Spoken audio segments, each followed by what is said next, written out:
Now we got it. Now we're live. Now we're live. We ain't gonna make this without some hiccups. No. It's way above my head just putting this thing on. So I mean, that's the way it is. Our talent does not match up to Alan's. So he's gonna have a tough time with What us. you can't see is there's a technical crew off to our side over here that's really the brains of the thing that's got this rock and roll, and we're just kind of the dopes that are sitting in front of the Absolutely. camera. So here we are, live, Fire Rescue 2024, back in the box for a second Back year. in the box, number 2. And I'm gonna tell you that what they have done for us here for this part of the conference in the box. Last year we were absolutely in a box, but the setup that we have that you'll get to see, the technology that I have in front of me that will probably exceed my talent is unbelievable. And what we hope to do today is just talk to a lot of our friends and talk about a lot of different topics, and we're going to take you out to see the show, and hopefully the people that watch this either live that are watching now or come back and watch it later, they'll all be recorded. They'll be on our YouTube channel, and hopefully if you couldn't make it to the show, then you can get some enjoyment out of it and see what was going on and why you need to be here next year. It gives you a little bit of a combination of not only what's going on in this room and some fun stuff, some history stuff and things like that, but also, again, technical aspect, training aspect of what's happening for people that couldn't come to the beach. We've got 17,000 firefighters in the state, and we'll have 6,000 people down here this week, so there's obviously an audience that's not here, and our hope is that maybe this will include you a little bit. This gives you an opportunity to kind of be part of, not only in the box, not only what's going on in this exhibit hall this morning, which we'll talk about, but in conference in general. So we just are so appreciative that you're watching and wish you were here. Well, and the deal is that somebody's got to be back home watching the shop, right? So, yes, we do get a lot of people that get to come here and they get to experience this, but somebody's got to be home running calls. Absolutely. And different people in your family that can kind of tune in and see what we're up to is pretty cool. I just want to show you a little bit of technology that Alan is armed with, so at any time I can throw that on the screen. Also, our In the Box logo. They made a mistake by giving him toys. Oh my God! Yeah, so here we are. We can do all kind of things. And if you look on YouTube, you can see our schedule and how it's kind of laid out. And if I get tired of looking at Joe, I can just switch over to myself. It's like this is pretty cool. That's probably the best camera angle right there, anyway. Yeah. So our schedule's online. Our YouTube schedule. I saw one that was kind of in reverse order, but I think whatever's live is what you can see right now. But you can look on there, and maybe you got something you got to do. Maybe you're back at the firehouse, you got some training to do, and get your training in between what you really want to hear here. And then y'all tune back in, and if you miss it during the day because you're out doing runs or whatever, you can log back on and watch it tonight. So they really hooked us up with something cool here, man. It draws you back to that website, too. So if you want information about the conference in general, you can still go to that website. You get the schedule for In the Box. It's down at the bottom of that page as well, so it's a wealth of information. If you can't catch up to what's going on, you got to step away. You can pick back up and know where we are. Absolutely. Now, Joe, I believe you have some numbers of kind of what we've done so far, and I'm going to tell you what I've experienced here. Yep. Last year I felt like the vibe around the conference was electric. Yep. And I dare say that this year might be even more so. A great example of that, yesterday afternoon, we were standing around after the classes were over with, before the round tables stopped. And in years past, you would see people kind of drift, and they were kind of moving, and it would disperse. That, what was the Hall of Fame area that people that had been here before will know what I'm talking about, was full of people. Everybody was just standing around, talking, drinking water, coffee, something. They were just really having a good time right outside the door, and there was no event going on at the time. That's the energy that's fire rescue. Having people to be able to stand and talk and mix outside of these planned programs is an indication of what's good and what's happening.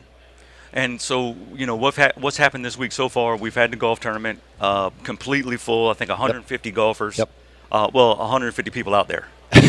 not necessarily 150 golfers. As evident by my ability to be out there with them. And I'll tell you that I haven't been disappointed in a class that I've sat in since I've been here.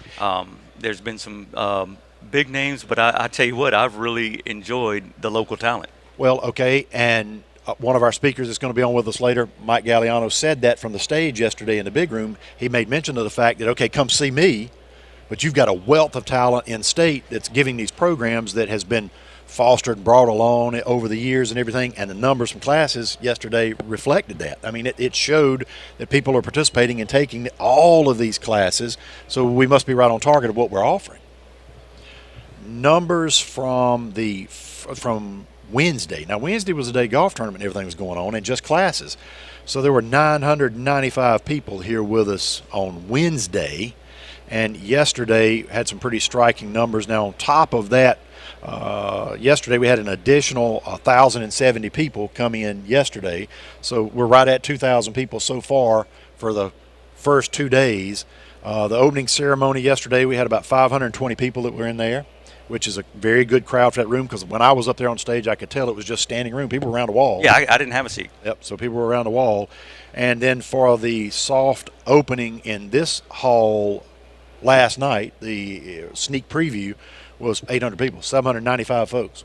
So, and again, back to that area outside, we didn't do that until 5:30, and so 5:15, that hall out there was crowded with people ready to get in here, man. So it was a lot of energy. And on the schedule, we have an opportunity that we're going to talk about conference. So we'll kind of get into that on what it really takes to put something like this on, and all the people and what they have to do behind the scenes to make this happen. People like Alan and his crew. All your people that put this exhibit hall together, all the people that put the classes and what it takes. But we'll have time to talk about that. But for just a firefighter that's been in the service for 5 years, they show up here and they have really no idea what it takes to pull this off year after year after year.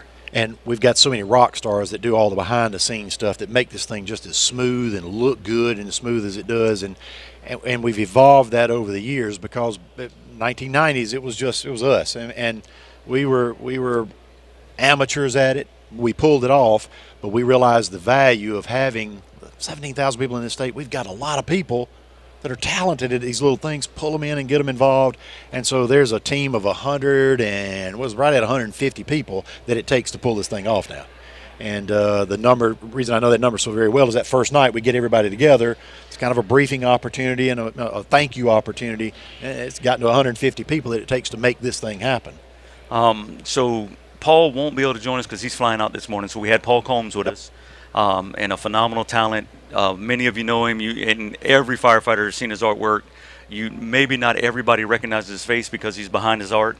But great keynote yesterday, and building a legacy with your bricks. And I think that the round table last night kind of took that same idea or that mindset, and they went more on it. So when you come here, man, it's just the way it makes you feel, the way it recharges you. It's just important to our membership to put something like this on. Paul is a great example of that, and I'm glad you brought him up, because he's just an incredibly nice guy. Absolutely. And so if I am a firefighter, volunteer from Newberry County, this show gives me the opportunity to go up to him, shake his hand, spend a few minutes talking to him, and just getting to know the fact he's just a really good guy to talk to. His heart's in it. Not only his art, but his heart is in it. Absolutely. And that's what fire rescue is great about, is being able to interact with those individuals personally, the people that you see or you read or you see their artwork or whatever the case may be. And Paul's a great example of that. Just what a super nice guy. And I don't know of anyone that comes to our conference that isn't willing to sit down with any member that we have and take time and talk with them. And a lot of times it's going to take courage on your part to go up in there and introduce yourself, but they're willing. Yeah. They're willing to so the guys that are seen a lot or teach at FDIC, they tend to get put up on a pedestal. You think in our business they become famous. Right. But then you realize they're us. They're just us. They're one of us. That's it. They love the job. They had the passion for it and want to share. And I said this from the stage yesterday too. It's a larger family. We rely on each other. And as evidence of that, we had, I think, 3 other states that were here, had groups here to be part of this with us. And to be able to bring other associations and other state groups here to be able to share. Let's watch what we're doing. But we go to them and try to steal ideas too. And it's the same way with the speakers. I mean, you're just trying to be there with that individual, not only to learn in a formal environment, but just to be able to talk to, and you find out, hey, they got the same situation, the same kind of problems, same opportunities, and you just find out that it's like a big family. And that's a worn out way to say it, but it's just true. Well, another thing you find out is how spoiled we are. Oh, So, no doubt. how good of a show and how good we have it here in South Carolina, that, it's just like anything else. You don't know what you don't know. Yeah. So if you haven't been to other shows or you haven't traveled outside the state to realize what we have as a fire service in South Carolina, and what the people that are a part of it are willing to do for each other. It's just a special situation to be in, and I encourage anyone to travel other places so you can get a perspective of what South Carolina really is. In the box is an example of that. We stole this idea at FDIC several years we ain't back. proud. Yeah, I mean, and it worked up there. We knew it would work here because we've got the people that can sit here in these chairs with us and talk. That's just one small example. But it's just a great opportunity to interact with people. And you said you're going to have to get out of your seats. You have to get out of your station, get off your rig. You got to go places because you start finding out that there's a lot more in common than there is in different. It really is. There's so much in common with everybody that walks around out here, and it brings us all together. It makes South Carolina stronger when we are able to do that. Absolutely. Whether it's leadership or whether it's officer training, whether it's fire rescue, everything we do is centered around bringing those people together. Yeah, and whatever problem you're facing, whatever you got going down, at your organization, your rank, whatever, there's somebody in this state that can help you.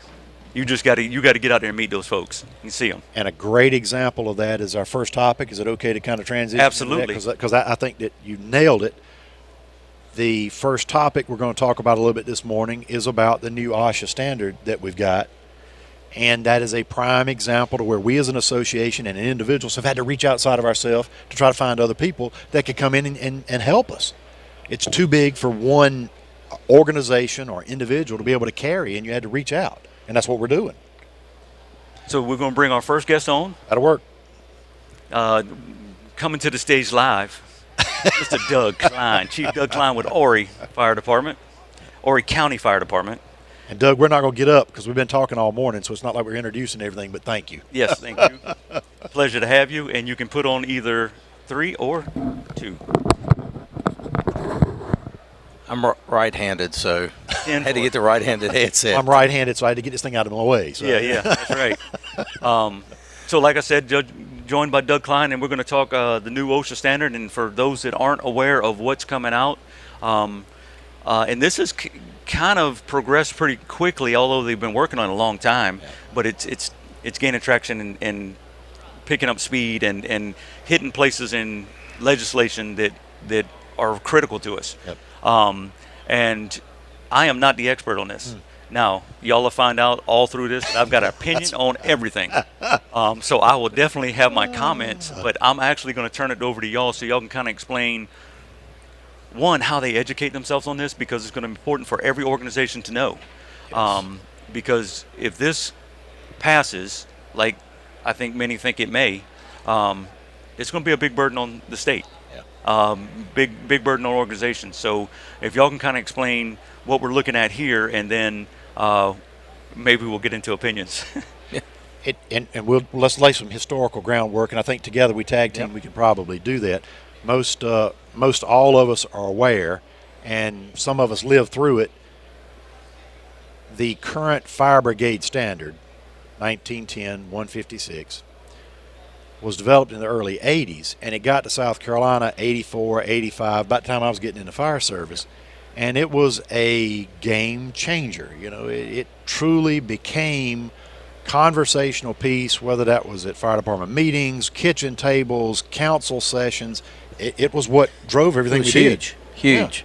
Yeah. And in fact, it was known for a long time as the OSHA standard. Yeah, right. OSHA class. Absolutely. That you went through, and the state has trained I don't know how many people in the industrial world, and of course everything has evolved, but that was kind of the beginning, and it keeps transitioning up through different changes, and one was the 2 in, 2 out. Great example. And we in the fire service, and that we started relying, NFPA standards were the basis for things that we did. Right. ISO evaluations were a basis of things we did. The OSHA standard was a basis for things we did. Those were Correct. Like a 3-legged stool. Those were what drove our decision making. It was. And now what's happening to us after and we can debate this, a 17-year supposed process to review 156, it after 40 years needs updating. Yeah, I don't disagree No. that it needs updated. It needs updating. And so supposedly a 17-year process where a number of national players were engaged in creating a developmental process where people were brought in to converse about what the needs were.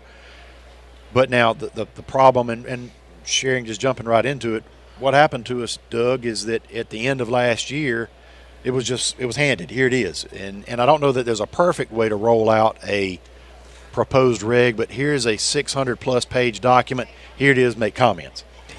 Yeah, that's huge. The biggest thing is over a 17-year period, being involved in the fire service and being involved at a national level, and especially with a national organization, that was not on the radars. No. And, as much as I like to think that I'm astute with what's going on in the fire service, I don't think this was on anybody's real radars. And all of a sudden it pops up and they're talking about all these people that were involved.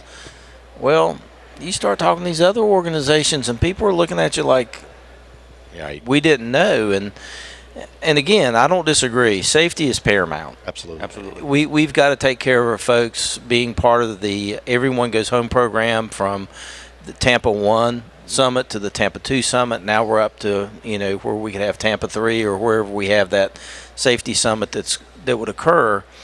Making those changes, making cultural changes, we've done a lot. The state has done a lot. And that standard drove many of those changes. Your example of 2 in, Yeah. 2 out, 2 in, 1 out, that we went through that battle. But the fact that in December we were handed a 600-plus page document and said, oh, by the way, you got 3 months to comment on it, and then we'll move forward in the adoption process, blew most of us out of the water. Oh, yeah. We knew that there had to be created some mechanism for review, impact, implications, studies, documentation, and methods by which we could provide feedback, and do that in a couple of months was just not practical. No. And to be honest, when I sit down and I read 608 pages, the first time I read it, I couldn't tell you the first thing in it, really. It was just so overwhelming. And, to think that I'm somewhat knowledgeable in OSHA because I worked in that world, is doing training and things in the industrial standards and working on a safety side, I was overwhelmed. And I mean, we even had these conversations as an association about how do we do this and how do we digest what it says. And it's written in regulation standard, Right. and it's very vague sometimes. Right. But now, one of the things that they've done, and you mentioned NFPA standards that we kind of wrapped our world around, they've now started naming those. And when you start naming those things in there, and they've always had this, the general duty clause that's always existed to provide a safe work environment, and they reference, if it's not in a OSHA regulation, they reference the industrial standard. And I lived through that time period in another world in my life with an OSHA investigation and an OSHA review, and they started, using this stuff. And when you start naming that stuff out, a good example is they didn't name 1500 in this. Mm-hmm. However, they used many components of its language. So if an NFPA standard, say NFPA 9,211 references 52 other standards, it's in the regulation. And NFPA has gotten good at being able to ensure that their standards cross over. Correct. I mean, there is so much crossover language, reference language, and that's a good thing. You don't want each standalone that are contradictory, so they do an excellent job of making those crossover. But when you talk about one, you're talking about 10 others. That's correct. And that's the hard part to digest. And knowing those components on top of what the regulation even says is even more difficult to get it. Which is why I think most of the people I've talked to that have delved into this get this glazed over look to their eyes, because it is so hard to comprehend, to grasp, try to get your hands around what all's in 600 pages. Yeah. You can't do it. So the strategy was, how do we create something at the association at state level that would allow a group of people to get more in detail and to try to educate or offer out information to other people in digestible form, in something that you could take a bite out of. Correct.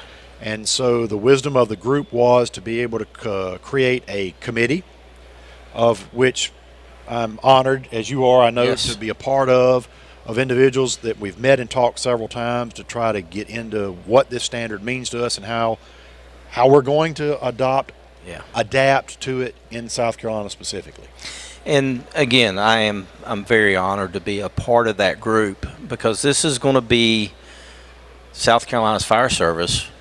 Whatever comes out of this is going to impact us.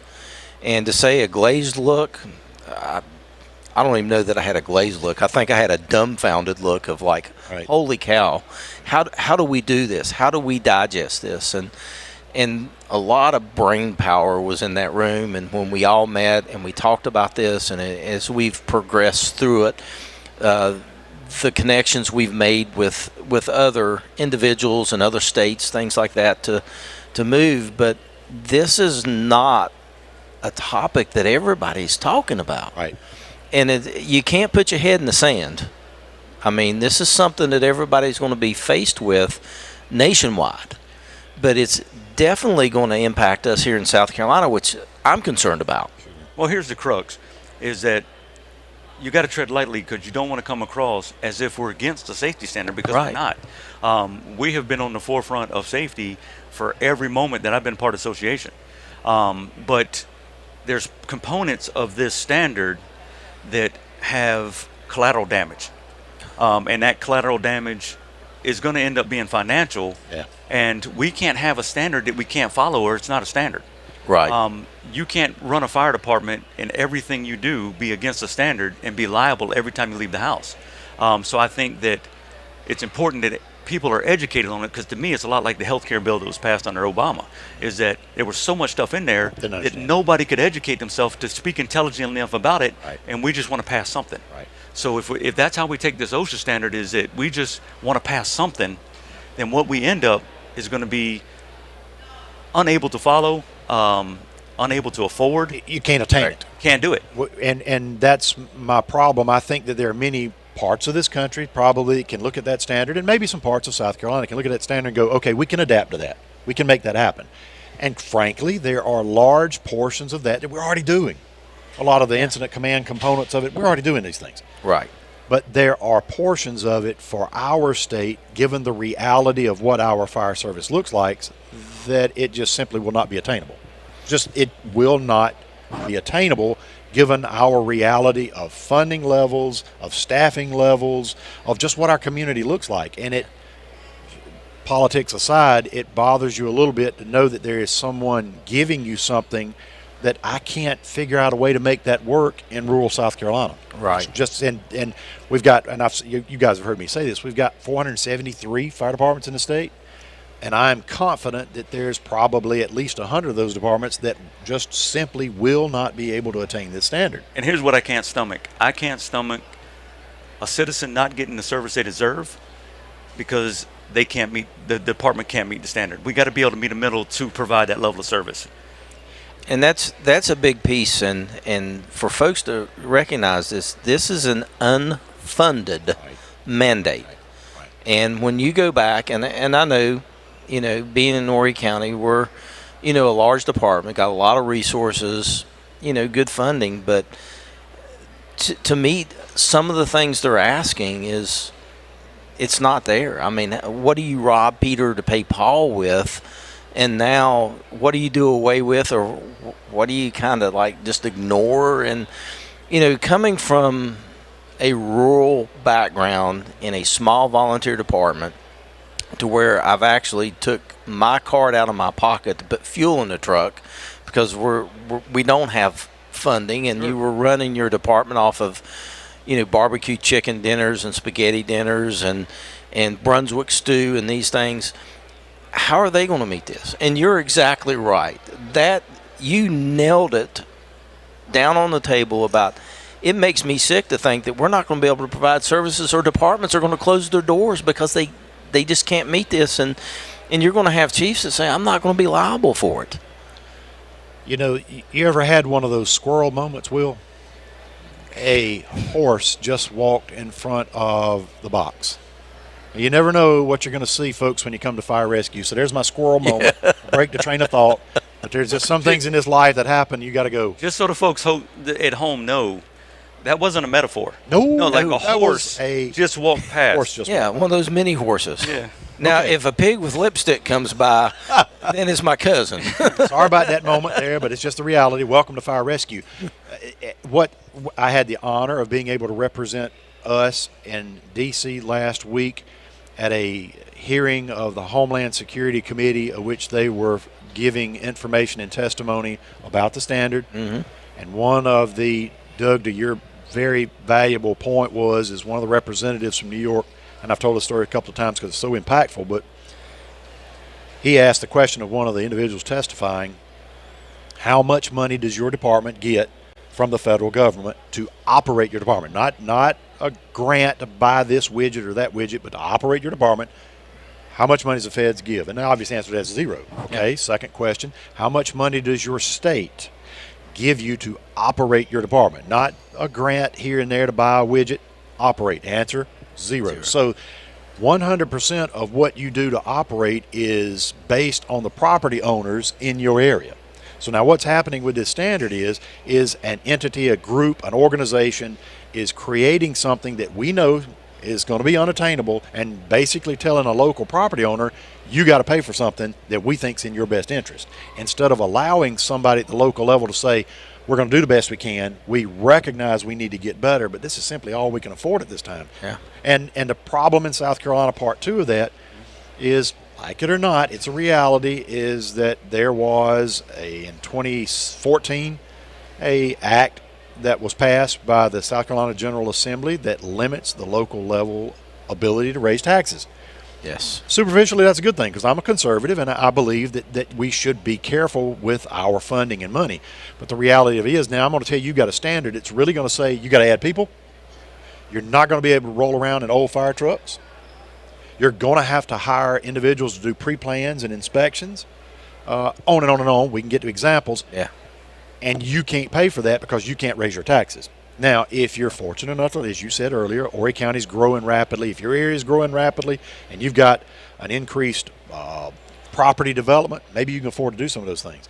But again, the vast majority of the square miles of this state do not have that opportunity and will not be able to do those things. So now we've got a dilemma of, do I comply with a federal standard at all costs, or do I have restrictions about funding? So I'm in the middle. What am I going to do? And I think part of the glazed over part is most of our budget makers and decision makers hadn't got to the point of realizing that yet. Right. We're glazed over. They're not even aware of it. Well, and I think that most folks won't understand Act 388 or don't know the existence of Act 388. So even if the taxpayers in my district says, okay, we'll stomach this, this is a good thing, legally we can't. And so there's other parts of that. Okay, so I've got old apparatus in my firehouse. Mm-hmm. Ask any vendor here how long it takes you to get a fire truck. Yeah. So we're talking, if you want a ladder truck, you're talking 4 years.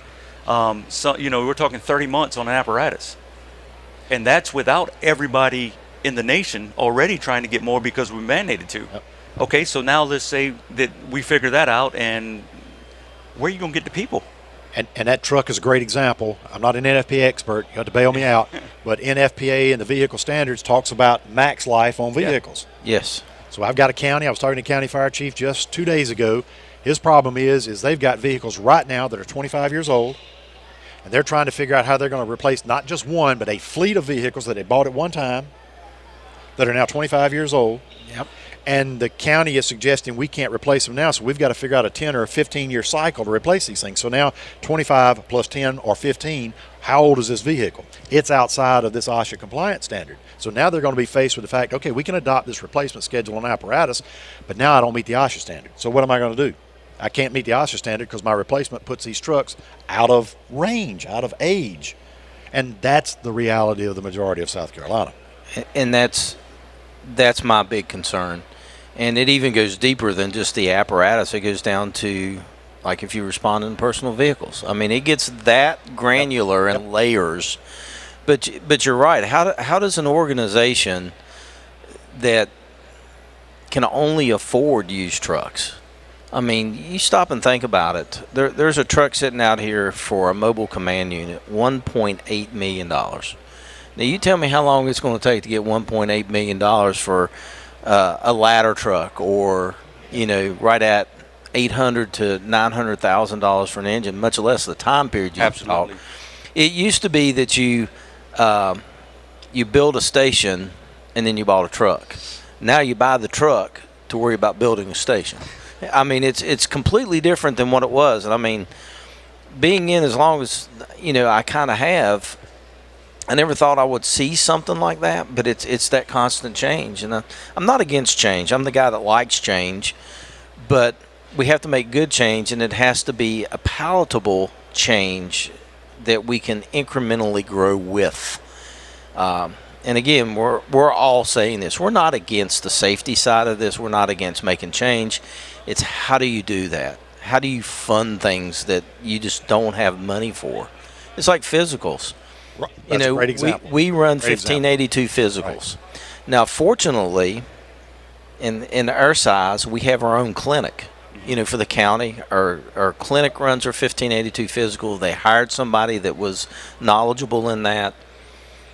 Okay, we're doing that. But you take, small mom and pop department.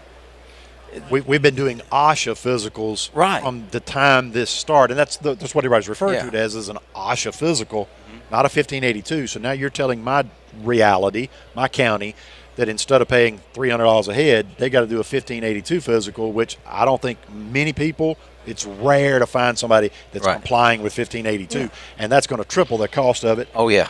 And then you add, Doug, on top of that, the fact that this new standard talks about that if you have 15 exposures, so if you go to 15 fires where you have a carcinogenic exposure, if you're in an IDLH atmosphere for 15 times, you got to go get further medical evaluation to see if you have a heightened level of cancer risk. And again, like you said, I'm not opposed to that, but now here's the reality. I'm going to tell somebody that after your 15th fire call, whether that's 1 week, 1 month, what the case may be, stop, get off the rig, go to the doctor. And what is a carcinogen exposure? The truck cranking up in the bay. Let's just say you don't have diesel exhaust. The vehicle crunk up in the bay, and I'm standing there beside it, exposure.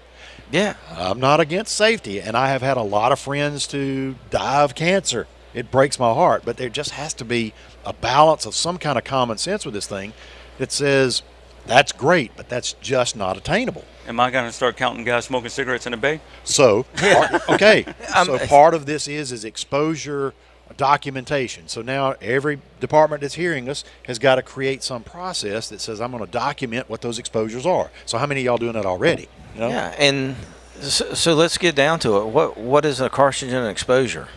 I mean, is it a woods fire? We know that we go to some really nasty stuff on dumpster fires or vehicle fires or even structure fires, but it's like for us, in the last 13, 14 hours, we've had 5 fire calls that we've responded to in our organization. And what is that? What does it look like? But you mentioned something about the physicals and the OSHA part. Yep. Now what they're going to tie to, and this is the geek side of me coming out. Y'all can buy me a pocket protector and a protector. I knew it wouldn't take long. You've got 29 CFR 1910-134, which is the respiratory protection standard, which is wrapped into 1500 because it's a requirement for OSHA. It's the same stuff that's being asked in 1500, but back when we did 2 in, 2 out, they dumped something else in 134. It's paragraph G, subsection 3 and 4 about 2 in, 2 out, which now, if you reference back over, is 1500 in there, small little paragraph. But it also now references 1407, how we train you. So that means that, and this is just the granular level, everybody in this state has to have rescue and a rescuer and RIT that meets what the state put together for that. And that's, you got to have firefighter 2 to meet, that level to actually really be, quote unquote, by their standards, because they threw it out there with this 10-10 standard that's wrapped into drivers. And we could keep going I got a on headache. this. No, and we can do this. We can do this all day with examples. So what do we want people to do? So fundamentally right now today, what we're asking you to do as a first step at least is you can go to the association's website. On its main page, you'll see up in the top left corner the advocacy word. Click on advocacy. All the way at the bottom of it is the tab for this OSHA rewrite. Click on that. That's going to take you to a page that gives you resources, takes you to the standard, takes you to comments pages, takes you to an opportunity to fill out a survey to help us know what you need most. Go to that page as a first step. Every firefighter can do that. Obviously, we've got to have those individuals in decision-making roles participate in this as well. But you've got an opportunity to comment to the federal standard, comment on it until July the 22nd. Correct. And so between now and July 22nd, your department, somebody needs to comment on this so that they can get feedback. And that comment needs to be carefully crafted. It's not just a matter of we like it, we don't like it, this is going to put us out of business. It really needs to be substantive, like we're talking up here today. What specifically is this going to do to you, for you at home? And make that opportunity to make those comments. Do that. And then go back to that page frequently to learn and see what we're doing, what we're developing. But you got to get engaged with this. You got to just not sweep this under the rug and go, oh, they'll handle it, they'll take care of it. It's got to be you involved, because ultimately, if and when this federal standard gets adopted, then it's going to roll over to our state OSHA to adopt. And we'll have 2 years after the feds adopt it, at least 2 years, to be able to adopt this at a state level. And when you adopt it at a state level, it's very clear. We don't get to exempt ourselves from it. No. It's meet or exceed. And so meet or exceed what's currently there. Hence the importance of you making comments about alterations at the federal level now. And let me give you just an example of that. Is when the 2 in, 2 out rule came about. Same thing happened, came to the state. Great minds out of the state came together. I did not know this. I learned something doing another project on the private world, that we have the 2 in, 1 out with help on the way. I didn't realize that, just because I always thought 2 in, 2 out, that's how we functioned. Never knew that in the state until I dove into what the regulations and law say. So it does have an impact, and it was because of South Carolina's Fire Service. But, and to your point, Joe, about people commenting and helping us, one, but also getting the message out. You went to D.C. 2 states. Right. 2 states were there with representation about this. Right. I mean, there wasn't all these other organizations sitting there. There was one specific organization, which I will not name. Good. Same group that helped with the 2 in, 2 out, if y'all can figure that one out. But 2 states. South Carolina, I want y'all to know your association from South Carolina was representing you at a high level in Washington, D.C., trying to make the right decisions, help people make the right decisions. And again, that's what we do. Yep. I mean, there's a lot of work went into this by greater minds than mine by far, to help us get where we're at today, with the association. And I'm going to tell you, everybody that sat in those rooms, everybody that's on the committee, everybody that is the executive level, the command, behind the scenes level in the office, everybody is committed to this being something that we can make the best out of. And again, we're not against the safety thing. Absolutely not. We want everyone to go home. We want safety in South Carolina's Fire Service. How do we get there, and how can we keep from doors closing? That's my biggest concern, is doors closing. Get involved and stay tuned. That's right. And I guess if I give somebody a message on what they need to do, so you're sworn to protect your citizens. Correct. This is going to be critical to your ability to protect your citizens. So you need to educate yourself. And this is not something you can sit back and say, okay, the association is going to take care of it. Because our voice isn't going to be enough. You're going to need to educate yourself so you can educate your council, so you can educate your citizens. And we're not fighting OSHA. If all those things that we talked about were not an issue or barriers, I think we're all on board. Absolutely. Because this group, this association, Doug's classes that he's taught for many, many years, has always been on the forefront of safety and how do we provide a high level of service and make sure everybody goes home. Absolutely. So we're still on that, But like you said, we want to keep fire departments. Yes. We want to continue to serve. And the last thing I want is, and I said it earlier, is some organization not able to serve the community. Yeah. Absolutely. So, again, to what Joe and Will said, go on the website, educate yourself, take time. This is probably as paramount of an issue for you to be knowledgeable on as anything else in the fire service. Please take time. That's one of the reasons we put it up first this morning. That's right. Yeah, Thank you. take time. Thank you for what you're Thank doing you and all. everything. All right, so what I'm going to do Appreciate it now is explain to the folks how the rest of the day is going to go, because